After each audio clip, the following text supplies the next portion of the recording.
ಗದಗ ಜಿಲ್ಲೆಯ ಶಿರಹಟ್ಟಿ ತಾಲೂಕಿನ ಬೆಳ್ಳಟ್ಟಿ ಗ್ರಾಮದಲ್ಲಿ ಇರುವ ನೀರು ಶುದ್ಧೀಕರಣ ಘಟಕವು ತನ್ನ ಉಸಿರನ್ನು ನಿಲ್ಲಿಸಿದ್ದು ಪಾಳು ಬಿದ್ದು ಅನೈತಿಕ ಚಟುವಟಿಕೆಯ ತಾಣವಾಗಿದೆ. ಹೌದು, ಇಲ್ಲಿನ ಯಂತ್ರೋಪಕರಣಗಳು ತುಕ್ಕು ಹಿಡಿಯುತ್ತಿವೆ. ಸನ್ 2009ರಲ್ಲಿ ಕರ್ನಾಟಕ ನೀರು ಸರಬರಾಜು ಹಾಗೂ ಒಳಚರಂಡಿ ಮಂಡಳಿ ಮತ್ತು ಶಿರಹಟ್ಟಿ ಮುಳುಗುಂದ ಪಟ್ಟಣ ಪಂಚಾಯಿತಿಗಳ ಸಹಯೋಗದಲ್ಲಿ 9 ಗ್ರಾಮಗಳಿಗೆ ಒಟ್ಟು 33 ಕೋಟಿ ರೂಪಾಯಿ ವೆಚ್ಚದಲ್ಲಿ ಶಾಶ್ವತ ಕುಡಿಯುವ ನೀರಿನ ಯೋಜನೆಯ ಕಾಮಗಾರಿಯನ್ನ ಕೈಗೊಳ್ಳಲಾಗಿತ್ತು. ಸನ್ 2015ರಲ್ಲಿ ಕಾಮಗಾರಿ ಪೂರ್ಣಗೊಂಡು ಹೊಳೆ ಇಟಗಿಯಿಂದ ಜಾಕ್ವೆಲ್ ಮೂಲಕ ನೀರು ಸರಬರಾಜನ್ನ ಮಾಡಲಾಗಿತ್ತು. ಸುಗನಹಳ್ಳಿ, ಬನ್ನಿಕೊಪ್ಪ, ಬೆಳ್ಳಟ್ಟಿ, ಹೊಸೂರು, ರಣತೂರು ಮತ್ತು ಚಬ್ಬಿ ಒಟ್ಟು 6 ಗ್ರಾಮಗಳು ಕೋಟಿಗಟ್ಟಲೆ ನೀರಿನ ಬಿಲ್ ಬಾಕಿಯನ್ನು ಉಳಿಸಿಕೊಂಡಿದ್ದು, ನಿರ್ವಹಣೆಗೆ ಹಣವಿಲ್ಲ ಎಂಬ ಕುಂಟು ನೆಪವನ್ನ ಮಾತ್ರಕ್ಕೆ ನೀರು ಪೂರೈಕೆಯನ್ನ ಸ್ಥಗಿತಗೊಳಿಸಲಾಗಿದೆ.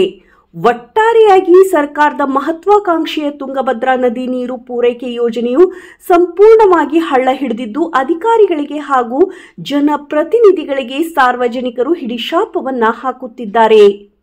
ವರದಿ ಚಂದ್ರಶೇಖರ್ ಸೋಮಣ್ಣನವರ್.